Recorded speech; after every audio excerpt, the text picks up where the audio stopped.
Hey guys, this is Full Stuffing Incorporated, and I'm here to talk about my new Fluffal deck profile. Can't believe it's already been 2 months since I made my last deck profile video for Fluffals, and honestly, I feel kind of bad, because this is my mascot deck, and I haven't even done a profile on it in 2 months, so I kind of feel bad now. But here's the list, and honestly, this list is somewhat inspired by Sam Cox's list, because he kind of had a big influence on how he played it. But, I decided to just update it and make it my own way, because, why not? Originality is always nice, and I just want to give you guys a list so you guys can enjoy yourselves and use, hopefully, it's a template and not super neck deck this thing. So, anyway, while I'm at it, I'm also get to the list. So, 3 Fluffal dog, because, he's just Stratos. He is freaking amazing. I love the dog. He's so cute. And also, he just has so much potential in this deck, being able to search out Ancient Sabers and your Fluffals. It's a basic staple. I don't need to explain. And there's 2 Fluffal Wings and 2 Fluffal Bear, because, Foolsboro Goods at 3, and opening multiples of these things absolutely suck, so these at 2 make sense. And another one at 2 being Fluffal Penguin. I think people playing it at 3, I see the influence over that, but the problem is that each of his effects are hard once per turns. So, yeah, Fluffal Penguin's good, but it's not quite good enough to be at 3. It's more a fusion fire than anything else, and it makes Utopia the Lightning easier to summon, so, yeah. Only my one of Fluffals being Fluffal Sheet because of Link influence, Fluffal Owl because of Surge's Poly, and Fluffal Cat to get polymerizations back in the loop with Sabretooth. Because I've always found this card good, I've always ran it as far as my memory goes. I always thought this was a good card, and, some people just dismiss it because, it wasn't quite as usable. But right now, the thing helps Fright for Tiger just dodge Solemn Strike, so why not run it? Then my Edges being 1 Edgent Sabers, because it's good enough at 1. If you want to run a lure in here, 2 is always nice.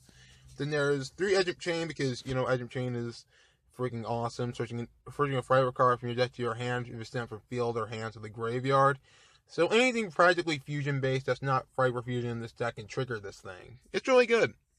Then there are 3 King of the Swamp. Where are my Patchworks? Jesus Christ. I am losing my mind by how many times they could just release Patchwork. That it's, oh my dear God, it's annoying me. But the King of the Swamp is amazing. Be able to act as a fusion material, that's specific that is, and also construct a poly. Dude, this card's amazing. People run it at 2, I run it at 3. It makes sense. So, using at 3, always good.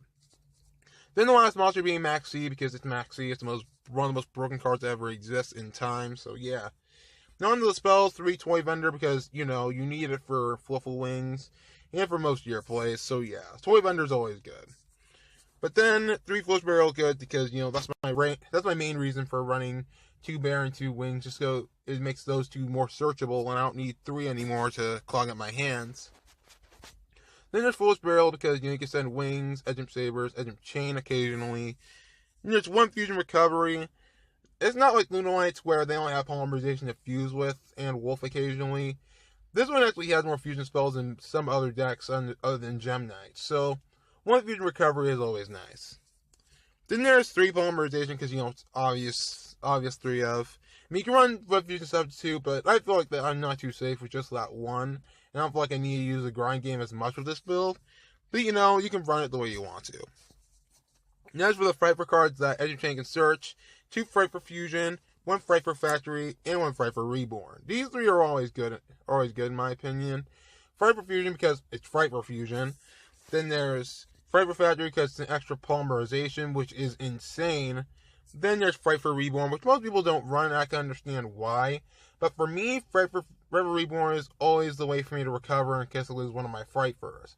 But I'll be win a few games against Magic Bullets and a few other matchups like True Draco, just so I can get some form of monster back like Sabretooth to get over Ignis Heat or something. Forever Reborn's always good in my opinion. You don't have to agree, but Forever Reborn's always neat. There's 1 Day of Peace, because 1 Day of Peace is one of my favorite cards ever as a staple. Just because it can protect you for 1 turn, can buy you 1 turn. People underestimate this card, and I don't understand why. But then here's a one of being Pot of Desires. I can understand why people don't run it. In fact, it's one of the ideas I got from Sam Cox, but Pod Desires at 1's always nice in my opinion, just because, if you search out all your combo pieces, there's no reason for you not to run Pod Desires at 1 here. Two's not good because you can get rid of all your stuff and it can claw your hand, and drawing another one always sucks. So one up Pod Desires is always nice, just so it can help you get your recovery and get you more resources. And even after you do the Wings play and get all your resources anyways, there's no reason not to get Pod Desires and activate it on that same turn. Here's Upstart Goblin, 39 card deck's always nice. But then here's Cosmic Cyclone at 2. You guys may be thinking, why not Twin Twister? Twin Twister sends Toy Vendor. I can understand the logic behind that. But the problem is that Pendulum Magicians are a thing. Pendulum Calls can protect them. Twin Twisters triggers the Pendulum Monster's effects, so why ever do that? Why ever put yourself in that position? So Cosmic Cyclone's at 2 right now. I believe until Spirals come out, just in case I'll put Twin Twisters back in there myself.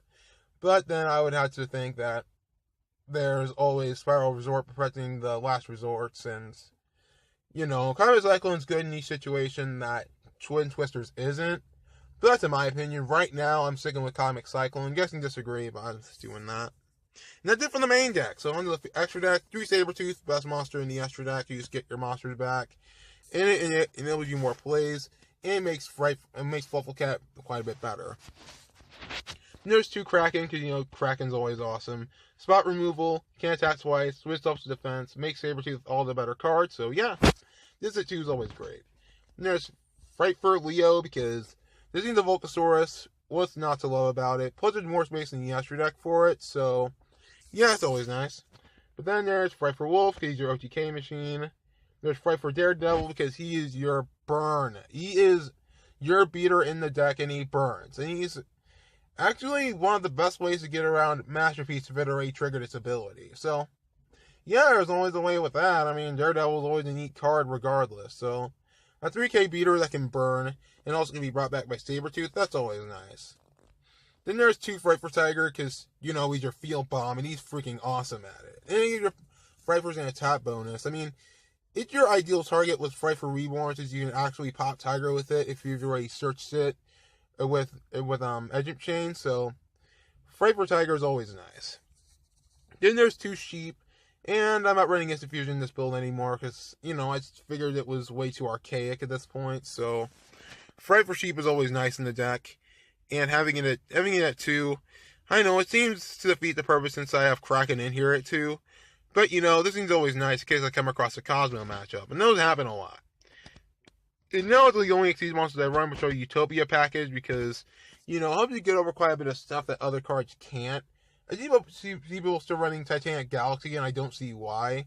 I mean, they get the spell great, but your opponent can tend to just summon more monsters, and you tend to OTK on that turn anyway. So, Utopia the Lightning and Utopia are always nice in a deck.